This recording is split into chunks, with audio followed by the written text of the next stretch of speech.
Bonjour à tous, aujourd'hui je vais vous faire le petit tuto sur l'échangeur de cartes.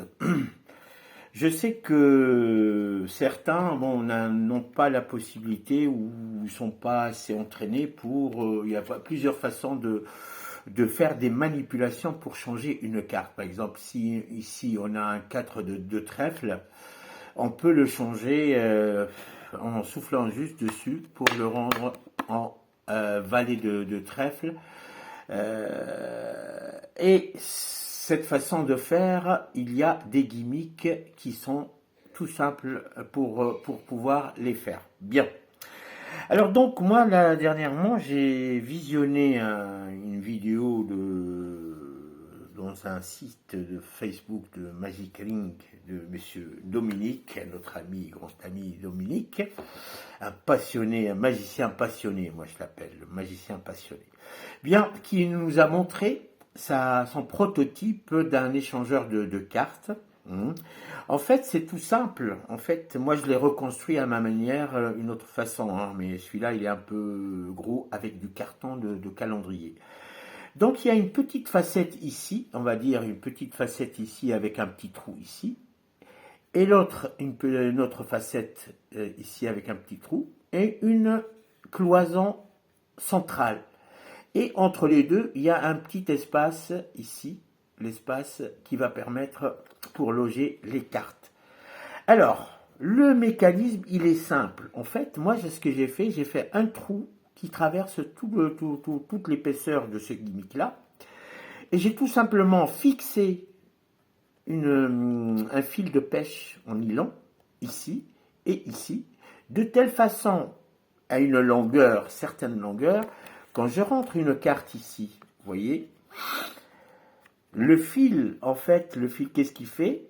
Il est attaché ici, à l'intérieur de la première loge, il descend sous la carte, ici, il passe par le trou de la cloison centrale, et repasse directement ici, dans la deuxième loge. Ce qui fait quand je prends, regardez bien, quand je prends une deuxième carte, hop, et je la mets dans la deuxième loge, là, qu'est-ce qui se passe? Hop, on peut cacher la première carte et faire remonter la carte qui est cachée. Et vice-versa d'ailleurs. Alors donc, en fait, bon, le tout, il faut imaginer que le gimmick soit dans la poche d'une poche d'une veste, ce qui fait que vous avez une carte là quelconque, hop, soi-disant que vous mettez dans la poche ici, et finalement, hop, vous changez de carte ici, vous la changez de carte. Bon, alors donc, si j'ai fait ce tuto là, c'est pour apporter quelque chose, un plus quand même. Alors d'abord, moi qui ne porte jamais de chemise, donc c'est mort pour moi. Donc je ne vais pas l'utiliser. Alors je me suis dit comment utiliser ce gimmick-là, comment le simplifier déjà. L'idée, elle est toute simple. En fait, j'ai construit une petite enveloppe qui est, on va dire, 1 cm par là, 1 cm par là, 1 cm en bas et 1 cm en haut, plus grand que une carte, format poker. Et dans cette enveloppe-là, j'ai tout simplement introduit une cloison centrale. Et c'est le même principe. J'ai fait un trou ici, un trou sur ma cloison centrale et un trou ici. Et j'ai tout simplement fait passer un fil que j'ai fixé ici, où je l'ai attaché comme un nœud, un fil en nylon, un fil de pêche. Il fixait en dessous. Il descend dans la première pochette ici. Puis après, il remonte par le trou, il ressort, il est attaché ici. C'est tout simple, tout bête. En fait, alors, un petit astuce aussi, là je vais vous montrer la cloison centrale en fait. Alors, la petite astuce aussi que j'ai remédié aussi, en fait, c'est lorsque je mets une carte, c'est comment limiter le frottement. Comment limiter le frottement. Alors, c'est tout simple. Alors, déjà, vous voyez là, le fil, il est là, le fil, avec la cloison centrale. C'est du bricolage, c'est du bricolage système D, quoi, en fait. Hop, Alors, donc, elle est tout simplement introduite ici. Et là, j'ai fait deux petites réglettes pliées. En fait, c'est du papier un peu cartonné, plié, que je glisse ici, un ici, sur le bord de la cloison, et l'autre ici, sur le bord de la cloison. Pourquoi ce petit papier-là? En fait, c'est pour élargir intérieurement les deux loges à l'intérieur. Comme ça, il y a moins de frottement. Alors, c'est pareil, on fait rentrer une première carte ici. Oui, aussi, j'ai fait cette partie-là, elle est un peu plus, on va dire, un peu moins haute que cette partie-là, vous allez comprendre pourquoi. Alors donc, la première carte, elle est cachée dans la première loge ici, la loge ou la partie la plus longue, ici. Vous voyez, hop, première carte, on va dire que c'est le 4 de trèfle, voilà. Alors, vous arrivez pour échanger la deuxième carte. D'abord, pourquoi, je vous ai dit pourquoi il y avait le petit, c'est un peu plus court ici, tout simplement, c'est pour ne pas tâtonner, hop, et je fais directement et ça rentre, vous voyez là, ça rentre, et clac, et ça sort de l'autre côté, c'est-à-dire que l'échange de cartes finalement. Alors, du coup, en fait, si je fais ça dans la poche, ici, en supposant qu'on a une poche, j'arrive avec la carte et hop là, en sous couvert de ma main comme ceci, et hop, et là, l'échange s'effectue. Ça, c'est dans la poche, d'accord. Sauf que moi, je suis quelqu'un qui ne met pas de chemise, donc avoir une poche ici, c'est un peu lourd pour moi, on va dire. Et donc, déjà, avec ce gimmick-là, je l'ai réduit, je l'ai simplifié. C'est-à-dire que pour le novice, vous pouvez le construire. C'est pas la peine d'aller chercher des cartons ou des quoi. Une simple enveloppe avec une cloison à l'intérieur, sauf que, une petite exception, il faut que ça soit quand même un peu plastifié pour que ça soit un peu rigide quand même. Donc, faut pas que ça soit non plus tout mou. Et voilà, vous avez votre gimmick tout prêt. Alors donc, moi j'ai voulu l'intégrer dans un tour de magie. Là pour le moment c'est encore, comme je vous l'ai dit, à l'échelle d'un prototype.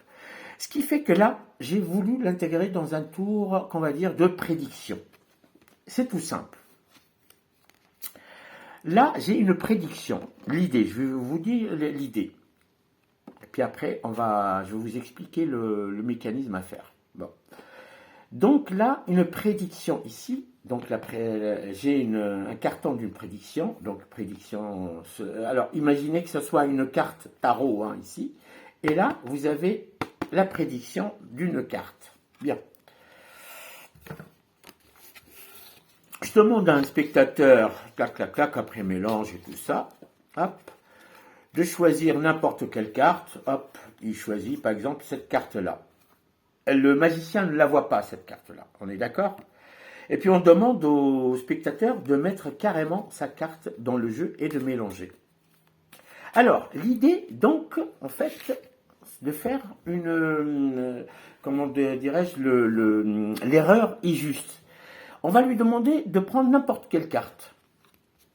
Alors, il va s'il tombe sur sa carte choisie, bah tant mieux. On lui dit, je le savais, hop, on lui montre la prédiction. Alors, s'il prend n'importe quelle carte, ici, par exemple, alors, il prend n'importe quelle carte, ici, par exemple, il a pris, et vous lui dites, est-ce que c'est votre carte?